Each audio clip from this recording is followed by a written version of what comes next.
Hi everyone, welcome to another episode of my Dorney Park recreation. In the last episode we worked on the Possessed Midway over here, built out Possessed itself and Monster, working on getting this area cleaned up, built out, making some good progress over here. Today I would like to stick in this area a little bit for something slightly different. If you're watching this, odds are good you've been following recent Dorney Park news. And you might be aware that Dorney Park recently announced their new coaster for 2024.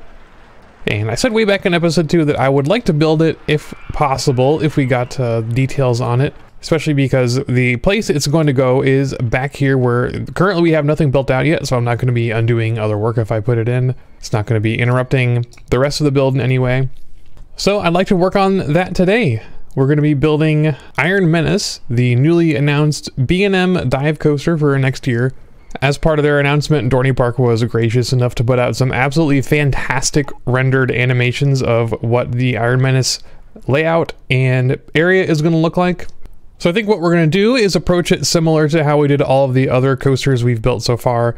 Do kind of a rough draft over by itself, piece things together, and then see if we can fit it into this area over here where it's going to go, and then just kind of build around it. And I think it'll work out just fine, considering, like I said, there's nothing over here anyway, except for Zephyr, which we are definitely able to move around wherever we like. So yeah, let's go ahead and get started. And I'm going to be using the render that they sent as a reference. I'm going to put links to those down in the description. If you haven't seen those already, again, they're really good renders, so props to their marketing team or whoever put those together, because they are really good, especially for weirdos like me who like to rebuild these things in theme park games. So as far as footprint goes, looking at the maps that we've seen so far and things like that, it's probably going to be about as long as Possessed, maybe a little bit longer. I think my Possessed is about 20 some tiles wide, maybe 25, something in that range, 27 tiles. And it's going to be a little bit shorter as far as height goes, so we'll kind of use that as a reference. Again, we're not going to be going by actual in-game measurements because those aren't accurate in any regard, but they will give us some good reference for comparison, just to make sure things look aesthetically pleasing. So let's go ahead and start building our first draft over here. I think the only real straightforward part of this ride is going to be the first drop and the Immelman. This coaster has got some pretty standard elements as far as real life coasters go, but as far as Roller Coaster Tycoon goes, they're going to be a bit tricky to build for various reasons, which we'll get to as we get there. So one thing I know for sure we're going to need is a large loop, and that's about all I know for sure. So height-wise, Possessed goes up to what looks like 165 feet on my build here, so I definitely want to have this go no taller than, I think 140 here actually should be pretty reasonable. That turns out to be 160. I think I'm going to go a little bit shorter than that. Now, one thing we could also consider here is having a shallow lift hill, as the render looks like it's got about a 45-degree lift hill. That probably is going to wind up being too shallow, so I think I'm going to stick with the standard steep lift for now. And we can just make it longer or shorter later as we need to.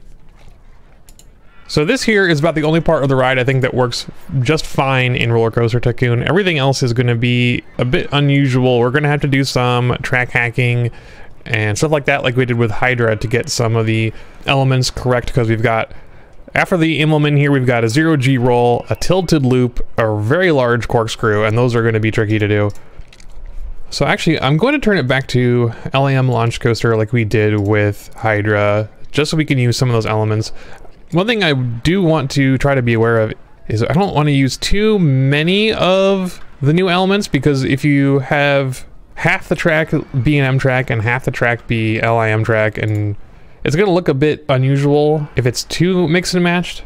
It's not going to look as nice if the track is mostly B&M. For Hydra, so going over looking at that, we only did a couple elements with the track mix, and especially in the transitions it looks a little bit unusual. But since Iron Menace has a relatively short layout, I want to try to use as much regular B and M track as I can. But we might have to make some compromises here, as always. So one thing I do think we need for sure is the LAM track for the 0G roll here. We could probably get away with using B&M track for the second half of the Immelman, although I feel like a 0G roll matches what the real track is a lot better. Unfortunately, we're gonna have this little squiggly bit on the ground here to get it under the lift hill and over to the other side of the station. This 0G roll is a little bit on the diagonal in real life, in the render, but I think this is gonna have to be the best placement for it right here. So as I mentioned, after this we have a tilted loop, which is pretty cool, as B&M hasn't done a tilted loop on a coaster in quite some time. But unfortunately, RCT can't do these. You've got two options, I feel like. One of which is just a regular old loop, which I think the medium loop like this is going to be our best bet, definitely as far as height goes. You could also try something like some kind of helix like this, but it doesn't invert, and the shape definitely doesn't work very well for RCT, so I'm not really sure how I would even do this and make it look good. So I think I'm just going to stick with the medium half loop on this one, which unfortunately isn't going to have the cool interaction where it kind of goes over top of the Zephyr track, but that's just going to be something we're going to have to deal with. So next up we have the corkscrew, and that is going to be also very tricky to do. Let's throw in real quick some track for where the brakes are going to be. There's a pretty significant brake run at the end of the ride, as you would expect. And there's a corkscrew that goes over top of this brake run. And now we're, looks like 4 or 5 tiles away. So a standard, even the large corkscrew here, is not going to be nearly large enough for what we need. I feel like in order to capture the size and shape of this corkscrew, we would need an even bigger one that's probably like 4x4 or 5x5 instead of the 3x3 corkscrew that we have here with the LAM track. One other option I've been thinking about is using a 0G roll here instead, and then having the track come down like this. Now, one downside to this is that, one, it's not really a corkscrew, but it does get us where we need to go. However, the track transitions here look pretty janky since you have to unbank in order to go into the 0G roll, which results in some pretty awful looking transitions. That's just the nature of how the 0G roll was implemented, and there's nothing wrong with that, but it does look a little bit silly. However, I think based on the practice with this I've done previously, this unfortunately might be the best that we can do. Now we just have to get back to the station here. Getting this turn profiled right is also a little bit tricky. We need to go pretty much down to the ground here and then up a little bit in order to get to where the brake run is going to be. So again, this is by no means perfect. I don't know if there's a good solution for the end of this ride at all that will work in RCT. But again, that's just the nature of trying to build real life rides in RCT. Sometimes they just really don't work at all.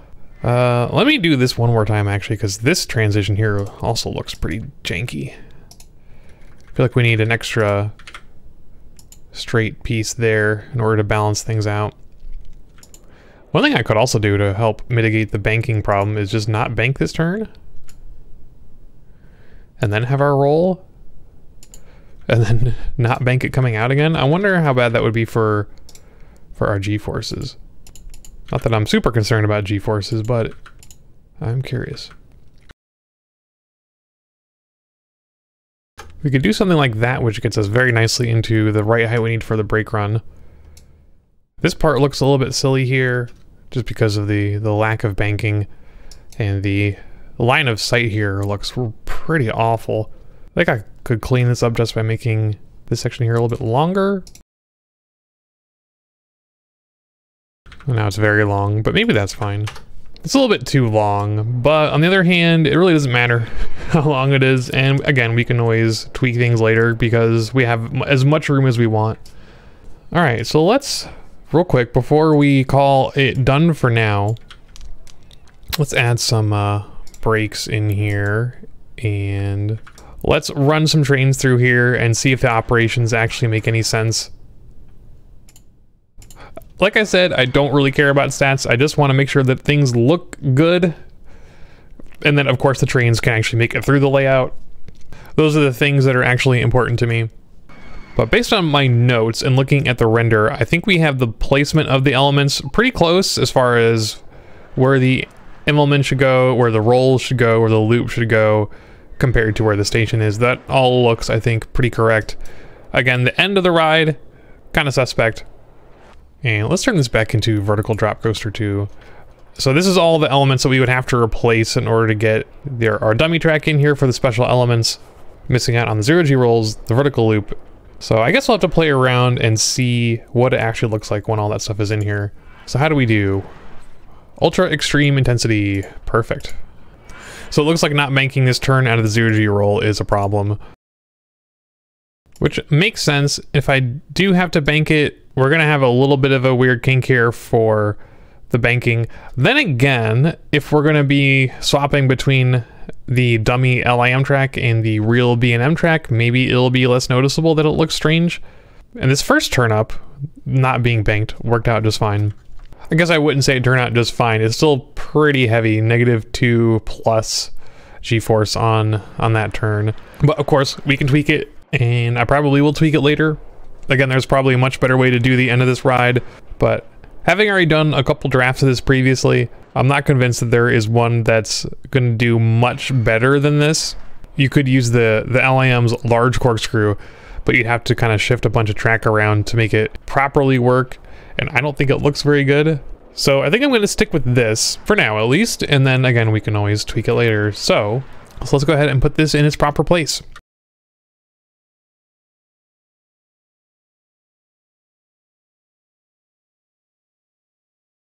Okay, so when placing this, there's a couple things I want to keep in mind. Looking at the render, if you look at the POV that they have put up, you get a really great shot of the Immelman and where its placement is compared to Possessed and the Midway, and it looks like it goes right about here, which unfortunately kind of breaks the line of sight with Possessed. So I don't want to block line of sight if I can, but I think this might be the best we can do. I could shift it back a little bit to here, which might not be a bad idea, just so we can see all of the lift hill and then all of Possessed spike as well. So if we did that, let's put that down there. No blocking at all from this angle. Blocking from this angle isn't terrible. I think that's gonna look pretty okay. And then from this angle we have Possessed spike nestled nicely in between everything there. So I think that's probably pretty good. Then we can expand our main Midway a little bit. I think we're gonna have to move this bridge a little bit as well, because I think the Creek and Zephyr are gonna have to come a little bit this way perhaps. Well, let's start with this and see how things go. So for now, let's just keep going with this. I'm going to do some work on getting the dummy track fixed up correctly. We'll get this thing cycling some trains, reroute Zephyr and the Creek, see how all that stuff turns out.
All right, so we have Iron Menace now officially open, struggling a little bit with the terrain as per usual. I've had to reroute Zephyr a couple times and the creek a couple times. We'll get there eventually and figure things out. Just need to make sure there's enough room for everything that goes back here. There is going to be a restroom here. There is the flying scooters ride at Cedar Creek Flyers right here. That already exists. I mentioned it a long time ago. If you've ever been to Dorney, you know it's way back at the end of this Midway, all by itself. There's nothing else here except for some other random maintenance buildings, which I think are maybe haunted houses for their Halloween season. Not sure. It's good that Cedar Creek Flyers will finally have a neighbor. Give it some love. Maybe it'll get some more attendance when Iron Menace opens. I think we're in a pretty good spot, though. Do need to obviously do some decoration. I've got a queue built out here. It looks like not enough people are getting back here to fill up the whole queue, and we've got some dummy queue behind it. Obviously, lots of station buildings to build, this Midway to flesh out. I think that's what we're gonna do next, so let's just keep building.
Alrighty, I'm going to take a little break for now. Making some good progress on some of the supporting infrastructure and scenery for Iron Menace. Got some custom supports going, not sure if I'm happy with any of it so far. These are really hard to do just because they're so tall. The supports always look kind of weird and it's hard to match up some custom supports with the in-game ones. So I'll continue to tweak these as I work on this area. We have our station partially built out using these corrugated steel walls. If you look at the render, they have a very like distinctive rusty wall look to them, which you could, if you really wanted to, use these industrial wall sets from the expansions to build, but I think these just look so ugly. Even though they do kind of match the aesthetic of the station better, they just look so bad in RCT that I hate using them unless I really have to. I don't think it's worth it for this build.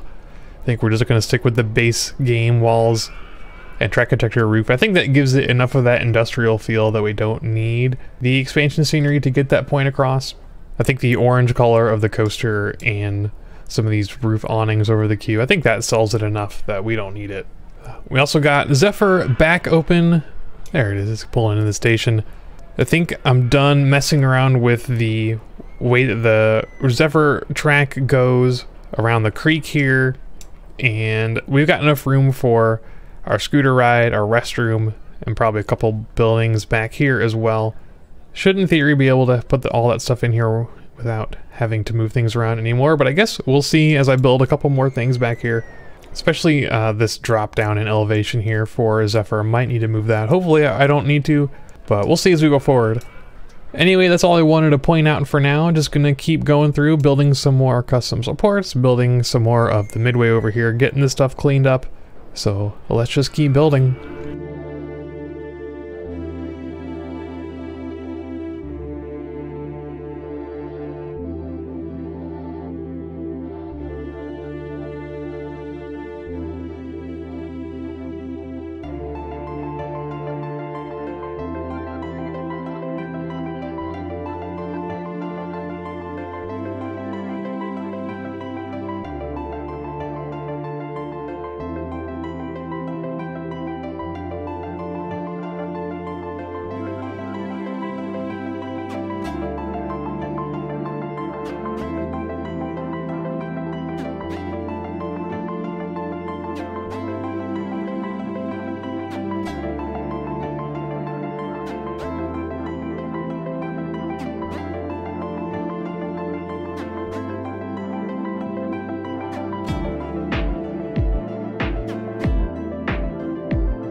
Alrighty, I think this is where we're going to call it for today. I think we have just about everything built out over here. Like I said earlier, there isn't a whole lot over here currently, so there's not a whole lot to build. But we've got Iron Menace down here, some custom support action going on. Could probably use a little bit of cleanup at some point, so I'll probably revisit this off camera just to make sure everything here still looks good. Got some support buildings and rides over here, of course, the flying scooter ride. Restroom area. There's a haunted house back here. Unfortunately, it's really hard for me to get a good view of what this thing even looks like since it's, I think, relatively new. Google Street View doesn't go back here. I didn't take any photos of it when I was around, but not super worried about that. Finally got Zephyr, I think, back open again. I believe it's running. Yeah. I'm probably going to tweak Zephyr again. There isn't anything else that needs to be done to the terrain and creek, I don't think. But it might be nice to go back and tweak how the line of sight and blocking is here. Iron Menace's lift covers up the track in a kind of a weird way right there. Other than that though, relatively happy with the way this turned out. Again, I'm still not super happy with the back end of Iron Menace. The corkscrew stand in here still looks a little bit silly. So I might play around with some different options for this off camera as well. But that's going to be a tricky one to get looking good at all, I think. Anyway, I think that about covers it for what I wanted to do back here. Still have a lot of unfinished work to do for the midways here at the back of the park, but I think we'll get to those here pretty soon. But that is going to do it for this episode. I hope you enjoyed it, and I will see you next time. Thanks for watching.